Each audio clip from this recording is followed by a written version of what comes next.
이제 20장을 함께 보겠습니다. 20장의 첫 장면에 보면요, 안식 후 첫날, 일찍이 아직 어두울 때. 여러분, 안식 후 첫날은 바로 안식일이 토요일이기 때문에 주일을 말하는 것이죠. 주일날 이제 아직 어두울 때 새벽에 벌어진 사건인데요. 여기서 알 수 있는 것은요, 결국에 이 무덤도 예수님을 가둘 수 없었다라는 것.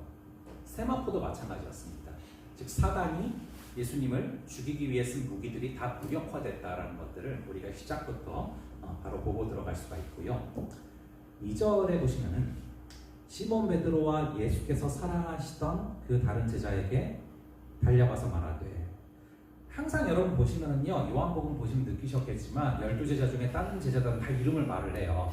그런데 본인을 기록할 때는 뭐 예수님이 사랑하시는 제자, 그 제자, 뭐 그런 식으로 말을 하거든요. 지금 이제 그 본인을 얘기를 하고 있는 것입니다. 그것을 말하고 있는데요. 이제 3절과 4절을 보시면은 좀 그런 장면들이 나와요. 여러분 뭐 이게 뭐 별건 아닌데, 여러분 혹시 베드로랑 요한이랑 둘이 달리기를 하면 누가 이길까요? 네, 뜬금없죠. 근데 베드로랑 요한이랑 달리기를 한 장면이 나오고 누가 더 빨리 도착하나 그런 게 나와요. 일반적으로 여러분 베드로는 예수님의 수제자입니다. 그리고 가장 연장자였을 거라고 생각을 하고요. 그리고 요한 같은 경우는 이제 제일 막내였을 거라고 생각을 해요. 그런데 이제 의외로 둘이 제일 많이 붙어 다니거든요. 그런 장면들이 끝까지 나오는데, 이제 3차절에 보면은 베드로와 그 다른 제자, 자신에 대해서는 이제 이름을 말 안 하고 이렇게 얘기를 하거든요. 즉 베드로랑 요한이 나가서 무덤으로 가는데 4절에 보니까 둘이 같이 뭐를 했대요? 다름질을 합니다. 둘이 같이 막 달려가는 거예요. 소식을 듣고서. 그런데 보시면은 요한이 베드로보다 더 빨리 달려가서 먼저 무덤에 이르렀어요. 그러니까 달리기가 요한이 좀 더 빨랐어요. 그래서 도착을 했는데 5절에 보면은 구부려서 세마포 놓인 것을 보았으나 들어가지는 아니했다. 여러분, 요한은요 상당히 주도 면밀한 성격의 사람이에요. 굉장히 신중하고요. 그러니까 이게 뭐냐면은 현장 보존을 하는 거예요. 딱 그대로 하고서 딱 조심스럽게 안 들어가고 있는 거예요. 이게 성격이 나와요, 그대로. 그런데 뒤에 보면은 베드로는 뒤늦게 따라왔지만 바로 들어가요, 그냥. 그래서 세마포 놓인 걸 봐요. 그런 어떤 차이들이 있다라는 거, 제자들마다의 성격의 차이들이 우리가 구절을 보면 정확하게 나오고 있어요. 자, 그런 모습들이 나오고 있는데요. 여기 쭉 보시다 보면요, 19절에 그런 장면이 나오잖아요. 이제 예수님께서 빨간 글자로 얘기하시기를 너희에게 평강이 있을지어다라는 것을 말씀을 하십니다. 이게 이제 제자들에게 하시는 말씀들인데, 여러분 세상은요 죽음이 두렵기 때문에 평안을 누리지를 못해요. 여러분 잘 아시는 것처럼 뭐 엄청난 권력자들이라 할지라도, 예를 들어서 푸틴이 지금 얼마나 많이 죽이고 있습니까? 엄청 권력을 갖고 있지 않습니까? 근데 이 사람도 자기가 죽을까봐 자기 대역을 세워놓고 훈련을 시키고 막 그러거든요. 그러니까 죽음에 대해서 너무 두려워하는 거예요. 그래서 아무리 높은 곳에 있을지라도 죽음 때문에 두려워서 평안을 누리지를 못하는데, 예수님의 부활을 믿는 성도들은 평안할지어다. 즉 죽음의 공포에서 벗어나서 참된 평안을 누릴 수 있다는 것을 말씀하시는 거예요. 그리고 심지어 죽어도 괜찮아요. 부활합니다. 그래서 여러분, 우리 기독교인들은요, 뭐 초죽음이 된다, 죽기 일보 직전이다, 막 이런 표현 많이 하지, 죽겠다, 뭐 이런 얘기 많이 하지 않습니까? 근데 아무리 그런 상황일지라도 그것을 이길 수 있는 부활의 능력이 있다는 것을 믿으셔야 돼요. 그게 바로 이제 오늘 구절들에서 쭉 말씀하시는 그런 부분들이에요. 그 부분들을 보시고요. 21절에 보시면은 너에게 평강이 있을지어다 하고서 말씀하신 게 뭡니까? 아버지께서 나를 보내신 것 같이 나도 너희를 보낸다, 이렇게 말하고 있습니다. 여러분, 항상 이 성경의 사이클은요, 부르시고 보내시는 거예요. 부르신 다음에 훈련시키셔서 보내세요. 보내십니다. 바로 이 장면, 보내시는 장면이에요.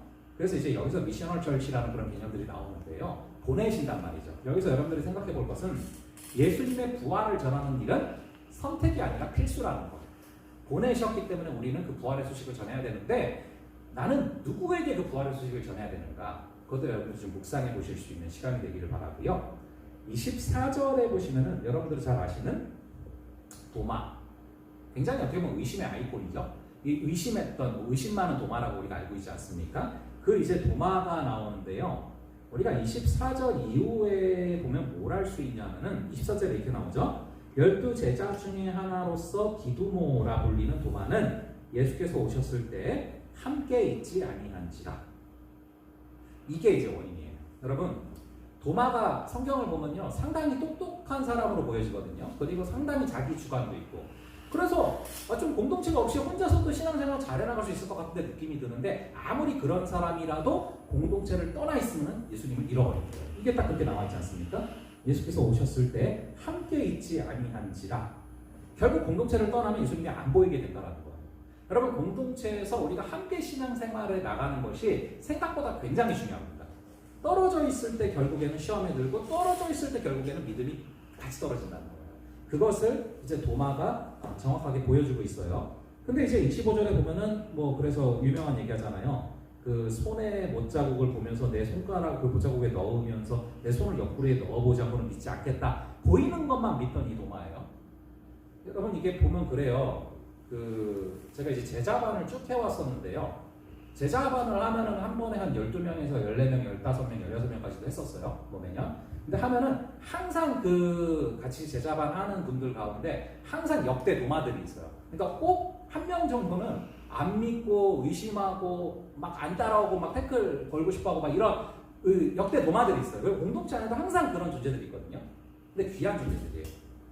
그리고 여기서 우리가 알 수 있는 게 뭐냐면은 그런 도마를 끝까지 품어줄 공동체가 너무나 중요해요. 그런 도마들이 없잖아요. 있는데 이것을 끝까지 품어주고 그래도 함께해 나갈 때 결국에 변할 기회가 주어지는 거예요. 이런 도마를 우리 교회가 공동체가 품어주지 않으면 어디로 갑니까? 우리가 역할이 그런 도마들이 있다는 걸 당연시 생각을 하고 품어주는데 품어주다 보면은 변화될 때가 와요. 품어주는 건 우리가 할 수 있는데 변화시키는 건 우리가 못해요. 예수님이 하시는 겁니다. 그게 이제 27절, 28절 해가지고 그 눈을 열어주시는 사건들이 나오는 거예요. 그랬더니 이제 27절 예수님이 직접 도마의 눈을 열어주셨어요. 그랬더니 28절에 나의 주님이시오 나의 하나님이십니다. 완전히 이 고백을 해버리는 거예요. 그래서 여러분들이 이걸 보시면서는 나의 삶에도 또 우리 공동체 가운데도 도마를 허락하실 때가 있는데 이거를 품어주고 그래도 데리고 가다 보면은 하나님이 일하실 때가 분명히 온다. 그리고 어떤 사람도 아무리 잘났어도 공동체를 떠나면 예수님이 안 보일 수밖에 없다.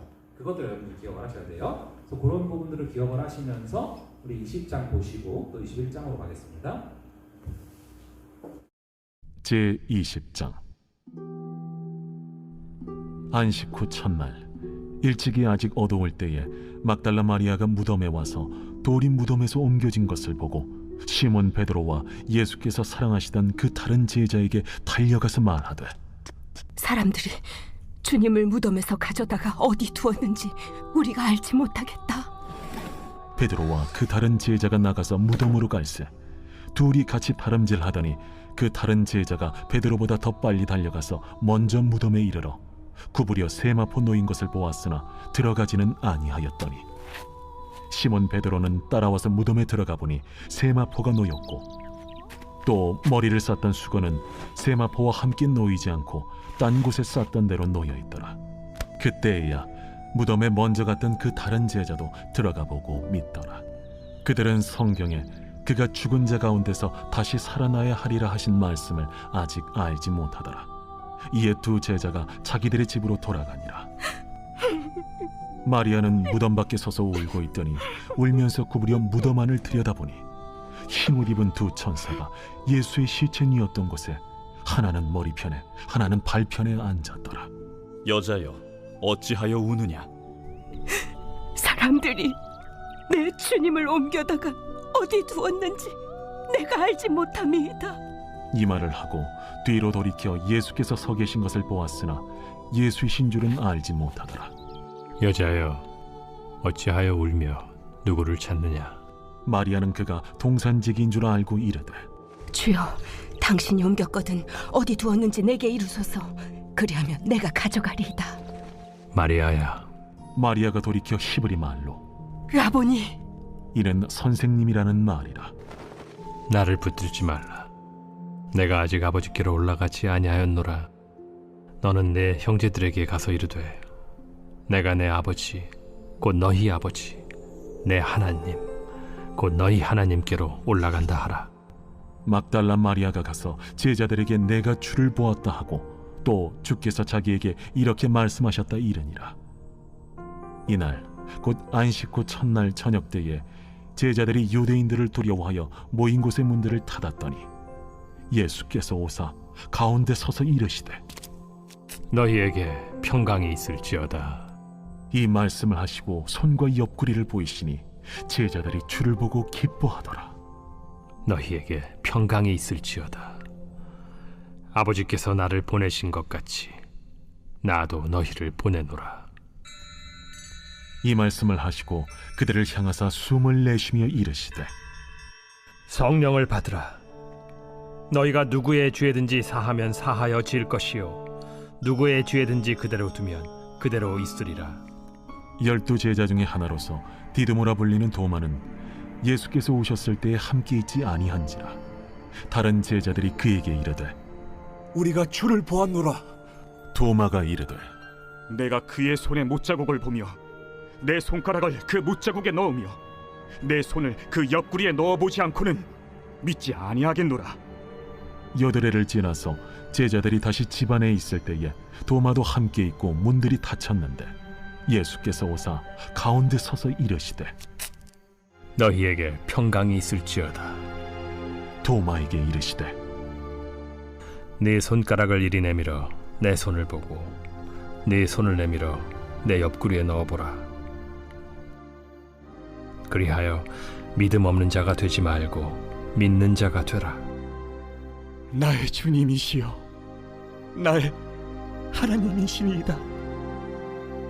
너는 나를 본고로 믿느냐?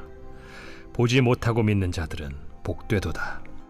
예수께서 제자들 앞에서 이 책에 기록되지 아니한 다른 표적도 많이 행하셨으나 오직 이것을 기록함은 너희로 예수께서 하나님의 아들 그리스도이심을 믿게 하려 함이요 또 너희로 믿고 그 이름을 힘입어 생명을 얻게 하려 함이니라.